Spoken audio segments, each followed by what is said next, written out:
सत्संग की आधी घड़ी तब के वर्ष 1000 तो भी बराबर है नहीं, कहे कबीर विचार।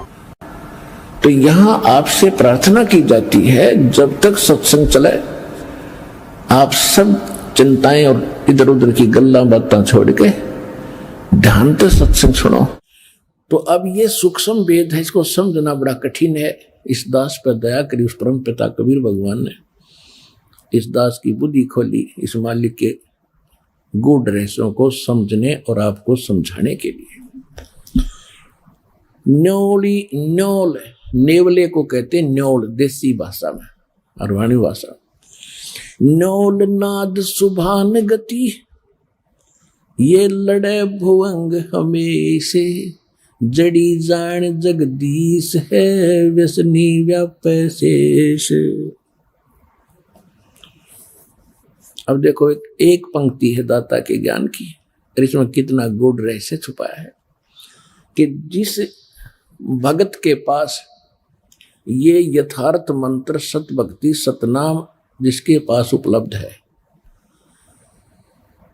वो एक ऐसा सुरक्षित हो गया जैसे एक नेवला होता है। नेवला आप समझते हो, नेवला, उस नेवले की कितनी लंबाई होती है, ज्यादा से ज्यादा वो 8-9 इंच लंबा होता, समेत पूछड़ के दूम समेत, और चूहे से थोड़ा सा बड़ा होता है।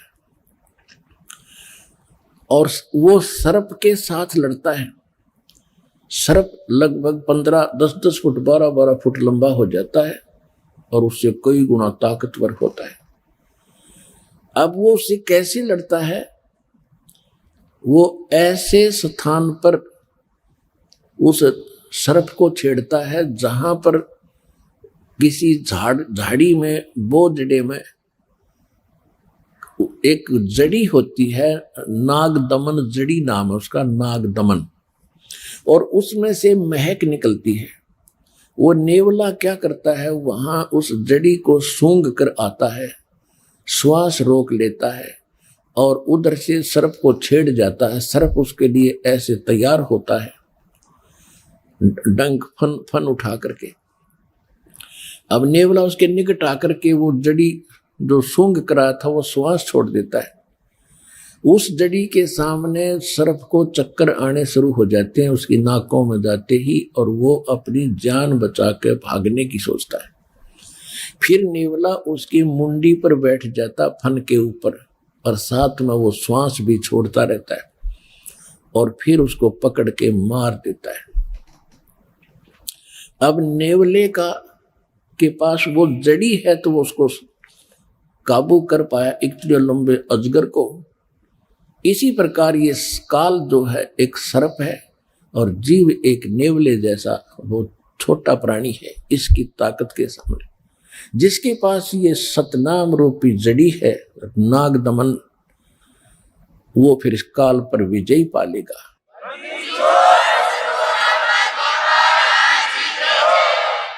न्योल नाद सुभान गति, वो लड़े भुवंग हमेशे, जड़ी जान जगदीश है, व्यसना व्यापै शेष।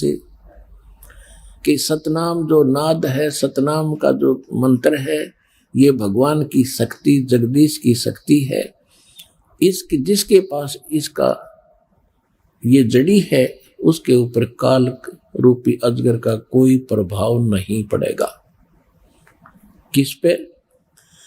हंस गवन करते नहीं, मान सरोवर छाड़े, और कौवे उड़ उड़ जाते हैं, ये खाते मांसाहारे। हंस दशा तो साधु है, ये सरोवर है सत्संग, मुक्ता हलबाणी चुगे फिर चढ़त नवेला रंग।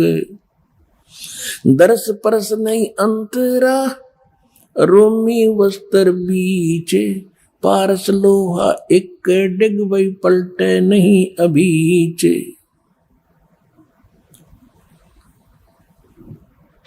अब क्या बताते हैं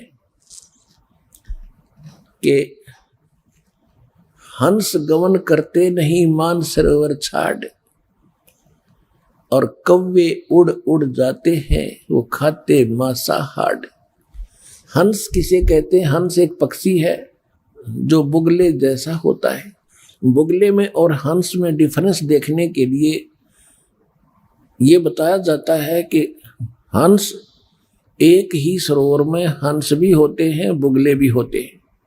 बुगले खाते हैं मछलियां या कीड़े मकोड़े, हंस नहीं खाएगा, हंस केवल मोती खाता है। दूसरे हंस में एक और गुण दिया है परमात्मा ने कि एक गिलास दूध में एक गिलास पानी डाल दीजिए और हंस के सामने रख दो। हंस में ऐसी ताकत शक्ति दी है कि वो दूध को पी लेगा, एक गिलास पानी उससे छोड़ देगा। वैसे दूध से पानी अलग होना बड़ा असंभव है और उसमें वो ताकत है। तो इसी प्रकार जो भक्त हैं, जिन्होंने दूध और पानी छान लिया, जिन्होंने कीड़े मकोड़े खाने छोड़ दिए, यानी बीड़ी शराब मांस तम्बाकू ये बकवाद थी ये त्याग दी, वो हंस जैसी वृत्ति के सूचे भगत बन गए।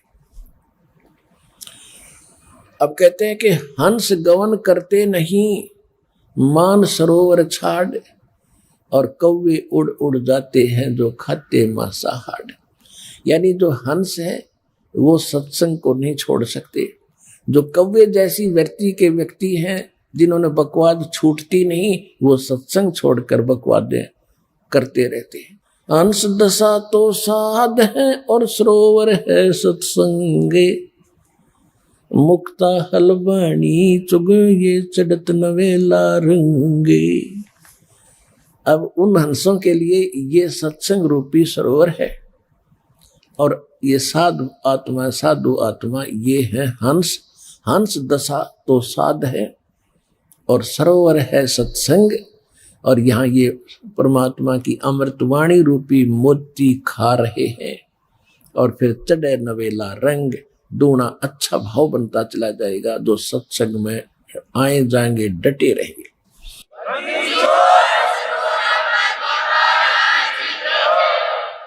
और हंस गमन करते नहीं, हंस गमन, हंस नहीं जाते मान सरोवर छाड़े, ये कौवे उड़ उड़ जाते हैं वो खाते मांसाहार।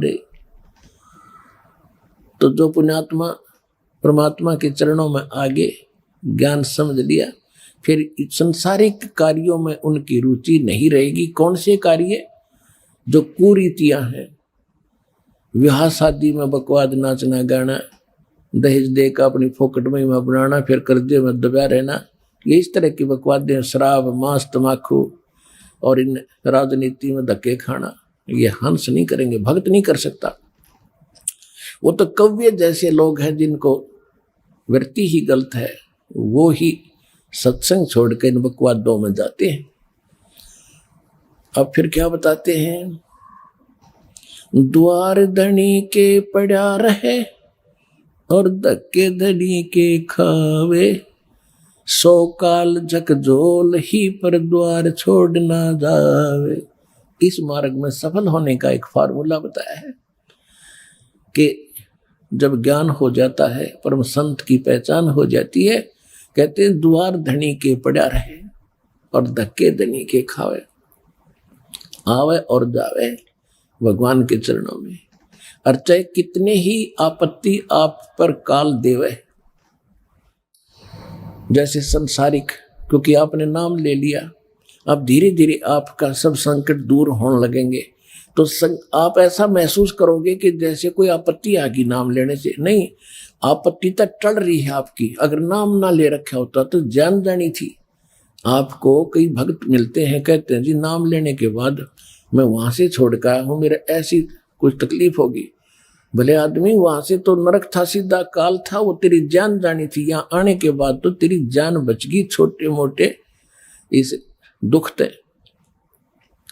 तो क्या कहते हैं कि द्वार धनी के पड़ा रहे और धक्के धनी के खावे, और 100 काल झकझोल ही, काल बीच में बेशक झटके दे पर द्वार छोड़ नहीं जावे। अब जैसे आप यहाँ आते हो, सतगुरु क्या होते हैं? एक सतगुरु की उपमा ये भी है कि सतगुरु एक धोबी है और जीव है एक कपड़ा जो संसार के कर्मों में घना मैला हो गया। अब धोबी किसी का कपड़ा धोने के लिए आता है, राजा का भी होता है, अधिकारियों के भी होते हैं। उन सभी कपड़ों को कैसे धोता था वो? पहले तो उनको जल में भिगोता था और फिर उन्हें पकड़ कर पत्थर पर मट्टा मट मारा करता, गद्दा गद, जब तक मैल ना छूट ले, इतने मुक्कियां गिल्ला लातों के साथ, और फिर पत्थर पर पटक पटक मारे।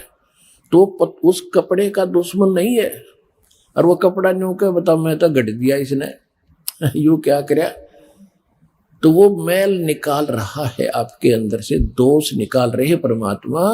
परमात्मा की शरण में आने के बाद छोटी मोटी कोई हरकत होती है तो गॉड गिवन समझना कि आपको पटका जा रहा है उस धोबी के गांठ की तरह।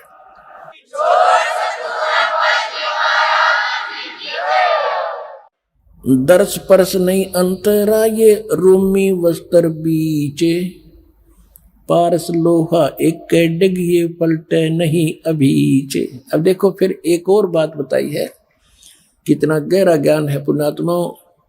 जब आपको सूक्ष्म वेद का ज्ञान होगा, आप दांतों तले उंगली दबाया करोगे कि आज तक हमने गीता भी पढ़ी।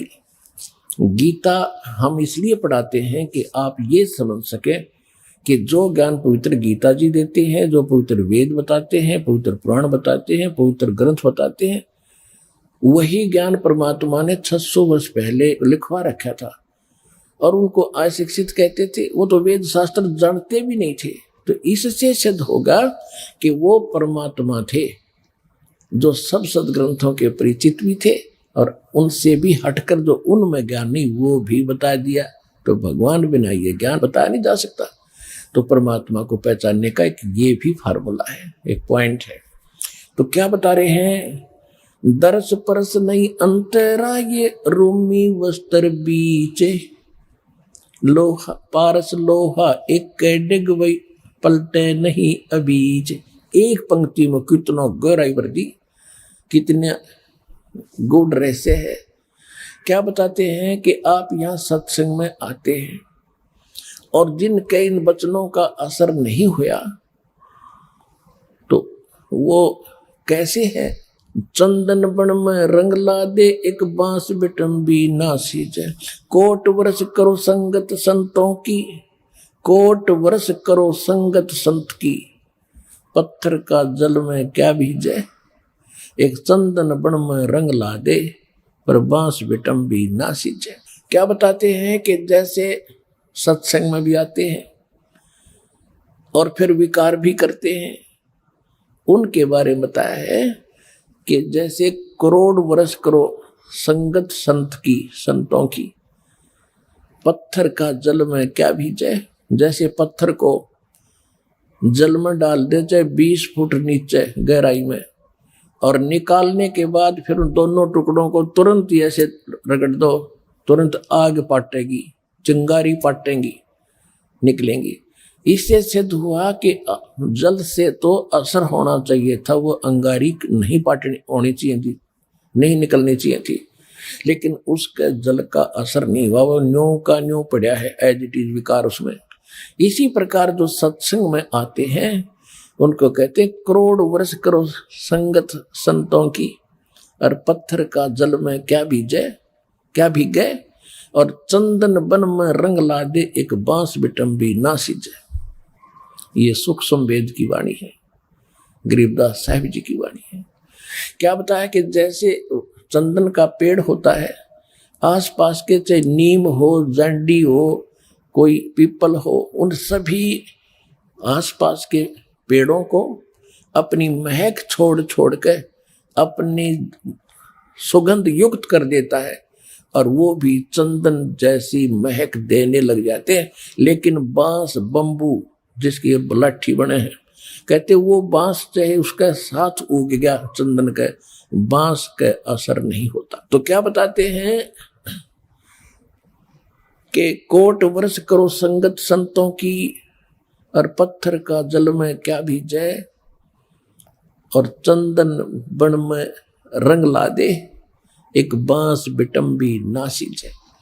तो जो बांस जैसे और पत्थर जैसे व्यक्ति हैं उनका तो असर हो को नहीं, और नहीं तो परमात्मा की वाणी आपको चंदन बना दिया और आप ही आगे जा के सब न सुनाते हो। आप अपनी महक आगे छोड़ छोड़ के अपने भाई बहन रिश्तेदारों तक ये महक भगवान की छोड़ रहे हो।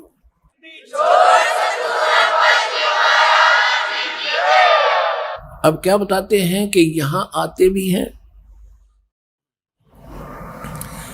और सही ढंग से लगते नहीं। उसके विषय में बताया कि दर्श परस नहीं अंतरा और रूमी वस्त्र बीज।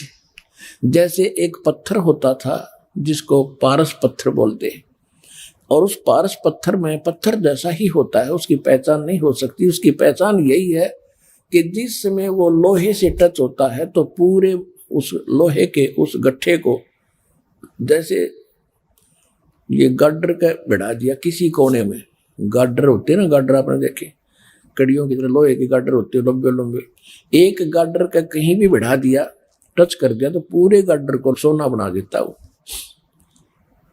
अब क्या कहते हैं कि उस पारस पत्थर और लोहे के बीच में कतीनों साथ साथ रखे हों और उनके बीच में इतना अंतर हो जैसे पहले एक रोम से बनकर कपड़ा आता था बहुत पतला। अब क्या कहते हैं कि यदि पत्थर को, उस पारस को और लोहे को बिल्कुल निकट रखा हुआ है और उसमें केवल इतना अंतर हो जितना रोमी वस्त्र यानी पतली सी वायल होती थी, यानी बिल्कुल बाल से भी कम डिफरेंस भी उसमें हो, आपस में मिलन ना मिले हो, और ये इंतजार कर रहे हो कि दोनों पत्थर भी रख दिया, सोना भी साथ में है, पारस भी रखा है और लोहा सोना बना नहीं। कहते रूमी वस्त्र अंतरा पारस लोहे बीज, और कहते दर्श परस नहीं अंतरा रूमी वस्त्र बीज, और पारस लोहा एक कर डेग फिर पलटे नहीं अबीज। यानी इतना भी अंतर रह गया तो भी परिवर्तन नहीं होगा और वो दिखेगा कति साथ रखा हुआ। तो ये कहते हैं जो सत्संग में आते हैं और जिनके इन बातों का असर नहीं हो रहा तो उनकी भावना भगवान से जुड़ी नहीं है, वो दिक्कत के भगत है पर भक्ति उनमें प्रवेश है नहीं। तो जब होएगी जब वो सही ढंग से मालिक से मिलेंगे। कहते हैं बिन गुरु मिले मोहे ना पावे। गुरु के प्रति जब आपका ऐसा भाव बनेगा और तब परमात्मा में कि आपके अंदर वो भक्ति और ये ज्ञान संचरित होता है। तो यहाँ बताते हैं कि यहाँ जैसे सत्संग में भी आते हैं और विकार नहीं छोड़ रहे हैं, उनके विषय में कहा है कि कोट वर्ष करे संगत संतों की, पत्थर का जल में के बीच है, एक चंदन बन में रंग ला दे पर बांस बिटम्बी ना सींचे।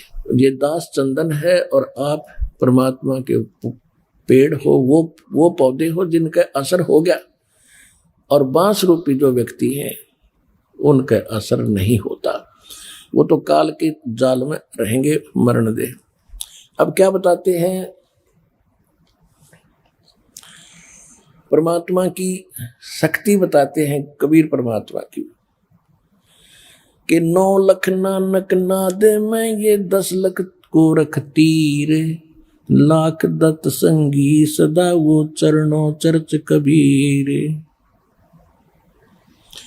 9 लख नानक नाद में ये 10 लख गोरख पास, अनंत संत पद में मिले ये कोट तेरे रविदास।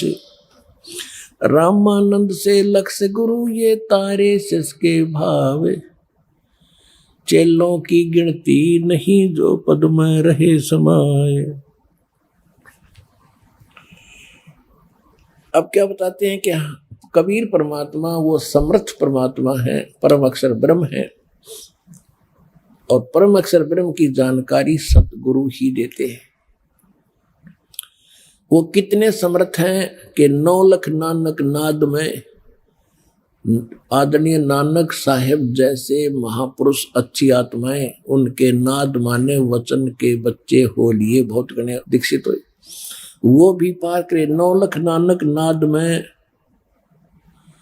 और 10 लख गोरख तीर और लाख दत्त संगी सदा चरणों चर्च कबीर। गोरखनाथ जी को बहुत बड़ा सिद्ध माना जाता था। गोरखनाथ जी को सिद्धों में सबसे ताकतवर सिद्धि वाला माना जाता रहा है। उन्होंने यहां तक चमत्कार कर दिए थे कि एक बार उनके बचंद्र नाम के गुरुजी काल प्रेरणा से एक सिंगल द्वीप के राजा की मृत्यु के उपरांत उस राजा के शरीर में प्रवेश करके वहां उसकी रानी को भोगने लगा। उससे 2 पुत्र हो गए। उसके बाद किसी ने गोरखनाथ को व्यंग कर दिया, किसी दूसरे नाथ ने, कि यदि तू ताकतवर है, ऐसी सिद्धि वाला है तो अपने गुरु ने बचा ले। वो बकवाद करने लग रहा है वहां सिंगल द्वीप के अंदर। तो गोरखनाथ जी वहां गए अपने गुरु जी को वहां से। उससे पहले क्या किया कि किसी ने बता दिया उस रानी को कि ये कोई सिद्ध आत्मा राजा के शरीर के अंदर है और उस राजा की आत्मा जा चुकी है और ये कभी भी छोड़कर जा सकता है इस शरीर को। इसका शरीर मिलेगा कहीं पर किसी गुफा में, ये छोड़ कर आया है। तो रानी ने नौकरों को आदेश दे दिया, क्योंकि उसने तो राजा चाहिए था, शरीर चाहिए था, चाहे उसमें कोई आत्मा हो। रानी ने ऐसा आदेश दे दिया कि कोई भी किसी संत का कोई शरीर मिला उसको फूंक दो। सभी ने घूम फिर कर, नौकरों ने गुफा में एक शरीर पाया, उसको जला दिया, वहीं पर राख कर दिया। रानी निश्चिंत होगी। फिर गोरखनाथ गए। गोरखनाथ जी पहुंच गए वहां पर। गोरखनाथ क्योंकि वहां जाने नहीं दिया गोरखनाथ जी को, तो उसको मना कर दिया था रानी ने। मुनादी चारों तरफ पहरे छोड़ दिए थे सीमा के ऊपर, कोई संत नहीं आ जा, क्योंकि साधु संतों ने यह भी बता दिया था कि एक गोरखनाथ नाम का इन मच्छंद्र जी का शिष्य है, वो आकर इनको निकलवा सकता है यहाँ से। तो रानी ने चारों तरफ सीमा पर भी ये पहरे बैठा दिए थे कि कोई साधु संत मेरी इस नगरी में प्रवेश ना हो जा। चारों तरफ कति बाढ़ लगा दी थी, एक गेट थाने का वहां पर पहरे छोड़ दिए थे। एक बार मच्छंद्र जी से उस रानी को पुत्र हुआ। फिर पुत्र का जन्मदिन हुआ किसी दिन। उसमें गाने बजाने के लिए बाहर से मंडली जानी थी और गोरखनाथ ने पहुंचना था। गोरखनाथ को जाने नहीं दे रहे थे। गोरखनाथ जी ने एक ढोलकी बजाने वाले का दस्त लगा दिया सिद्धि थे। वो बाहर से जो मंडली आई थी बाजे बूजे बजाने वाली, और इतने दस्त लगा दिए कि वो चल नहीं सके। तो वो चिंतित हुई मंडली के राजा के यहाँ जाना था, हमारी तो सजा भी होगी, पैसे भी ना मिल रहे। तब गोरखनाथ जी ने कहा भी क्या बात है, क्यों चिंतित हो? कि ऐसे ऐसे हमारे एक साथी के दस्त लग गए, राजा के यहाँ जाना है और एक ढोलकिया बिना बात बने नहीं ना। गोरखनाथ बोले मैं बजा दूंगा तो ढोलकी तुम्हारी। बोला ठीक है। तूने बजवा के देखी, सुर में सुर मिला दिया, अगवा बढ़िया काम चल गया। अब वहां आगे मच्छंद्र नाथ बैठा राजा के शरीर में, अफलातून पाक्या सिंहासन पर, रानी बैठी बराबर में, दोनों 2 बच्चे हो गए थे, दोनों बच्चे गोदी में। अब वहां वो गा बजा रहे थे तो गोरखनाथ कह रहा था डुम डुम डुम, जाग मच्छंद्र जाग, तेरे फूट गए भाग, तो यहां से निकल, जाग मच्छंद्र जाग, तेरे फूट गए भाग। अब मच्छंद्र राजा के शरीर में बैठा, फटफड़ी ली। तब रानी से कहा कि इस ढोलकी वाले को रख ले या नौकर। ढोलकी वाला नौकर रख लिया। फिर उसको समझाया कि आप क्या उद्देश्य लेकर तो शिक्षा दिया करते थे, कहाँ फंस गए बीमारी में, चलो। तो कहने लगा मैं चलूं तो मेरा तो शरीर फूंक दिया, अब जाऊं कैसे? कि तो आप निकलो यहाँ से। वो शरीर छोड़कर निकल गए। वहां पर राख थी, उस राख के अंदर ये अस्थि बची हुई थी, अस्थि जिनको ये मरने के उपरांत की डाल कागरा गंगा वंगा में छोटी मोटी बच रही थी, उनको इकट्ठी करके अपनी शक्ति से गोरखनाथ ने मच्छंदर जी का शरीर बना दिया पूरा उसी एज का, और उसको प्रवेश कर दिया। अब फिर क्या था, अब देखो पुण्यात्माओं, ये है खेल। हम यहाँ फंसे रहे, हम यहाँ अड़गी बुद्धि कि इतना महापुरुष, और देखो मुर्दे को भी जीवित कर दिया, शरीर भी नहीं था फिर भी शरीर बना दिया। ये जन्म जैसे अब ये चल रहा है ना, आपका प्राइम टाइम है ये, इसमें जो भक्ति करके पार ना हुए ना, इनमें इतनी गजब की भक्ति संचित हो जाएगी और इन्हीं से सिद्धियां आती हैं। इसी भक्ति को अगर आप खराब करने लग जाओगे ना कुछ दिनों में, बिना ज्ञान के, किसी का झाड़ा लान लग गया वो ठीक हो जाएगा, और कोई किसी को आशीर्वाद दोगे वो फल लग जाएगा, आपका पंचर हो जाएगा। तो ये इतनी भक्ति इकट्ठी कर लेते हैं ये साधु संत इस समय में, अब जो चल रहा है, और ये पार हो नहीं पाते, ये फिर काल का फंस जाते, और यही फिर आगे प्रसिद्ध होते रहते। फिर क्या होता है कि गोरखनाथ पिछले जन्म से सिद्धि युक्त था ऐसे। अब हम ये सोचते हैं वो ऐसा महापुरुष हो तेरे की, ये तो भगवान ने है, इस ताकतवर और कौन होगा। अब उधर से जब मच्छंदर वो चला था, क्या नाम है, राजा निकल के वहां से, तो राजा ने क्या किया, एक थैले में सोने का असरफी डाल ली गणिए, आगे काम आऊंगे अपने भंडारा में। अब जब वो मच्छंदर का शरीर बना दिया, राजा का शरीर वहां छोड़ दिया, फिर वो झोला ठा के चला मच्छंदर, क्योंकि आत्मा तो वही थी जो सारी क्रिया कर, और उस थैले में के थी वो सोने की असरफी। तो आगे कुएं पर पानी पीने लगे, तो मच्छंदर ने कहा कि ले गोरख संभाल कर रखिए इसको, इसमें बड़ी कीमती वस्तु है और सोने की असरफी है, 1 किलो पक्का ले रहा, 2 किलो पक्का, और संभाल कर। जब पानी पीने लगे गोरखनाथ ने वो थैला कुएं में उलट दिया, वो सारी असरफी सोने की कुएं में डाल दी, और मच्छंदर उस पर लाल हो रहा, निकम्मे तने क्या कर दिया, मूर्ख कहीं का, तेने अकल नहीं है। गोरखनाथ बोले गुरुदेव आप तो कति राज ऋषि बन गए, ब्रह्म ऋषि नहीं रहे। वहीं पर एक पहाड़ी थी छोटी सी, अपने मंत्र से उस पहाड़ी को सोना बना दिया गोरखनाथ ने।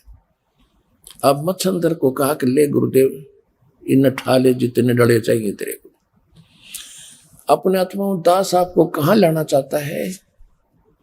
यहाँ एक पंक्ति है कि 9 लख नानक नाद में और 10 लख गोरख तीरे, लाख दत्त संगी सदा वो चरणों चर्च कबीरे। कि हमारे कबीर साहब कितने शक्तिशाली हैं, उनमें कितनी ताकत है। ये गोरख जैसे तो उनके चरणों में पड़े रहते हैं, पास से भी नहीं उनके। जिसकी शरण में आप हो दास वहां लाना चाहता है। अब क्या होता है, ऐसा सद्पुरुष और जिसने ऐसी करामात कर दी, लेकिन वो पिछले जन्म के पुण्य संग्रहित थे इस समय के। आपको बहुत बार सुना है, गरीबदास जी की वाणी में है कि शब्द महल में सिद्ध 24 हंस बिछोड़े विश्व बीसा। हमारे इस मंत्रों में यहाँ की तो अष्ट सिद्धि प्रसिद्ध है। हमारे ये इस मंत्र से, साधना से 24 सिद्धियां आ जाएंगी आप में, पर इनको प्रयोग ना करना। इन सिद्धियों की ताकत, सिद्धि बिना भी बात नहीं बने, सिद्धि से ही तो हमारी भक्ति रूपी जहाज चलेगा। यानी हम यहाँ से उस सिद्धियों से उड़कर चलेंगे, और हमने वो प्रयोग कर ली तो हमारी टायर की हवा निकलेगी, फिर हम कैसे उड़ेंगे, कैसे चलेंगे आगे। तो ये गलती से पार हुए नहीं, ये फिर ठहगे काल के, और पहले उसमें ब्रह्मलोक में रखा, वहां होटल में, वहां इनसे सारी पूंजी खत्म करा के फिर पृथ्वी पटक दिया। इनके पास फिर सिद्धि रह जाती है, भक्ति धन वहां खत्म करवा दिया। भाई जो गुरु बचन पे डट गे रकट गे फंद 84 के, कट गे फंद 84 के, रकट गे फंद 84 के। भाई जो गुरु बचन पे डट गे रकट गे फंद 84 के। वस्तु मिली ठोर की ठोर, मिट गई मन पापी की दौड़।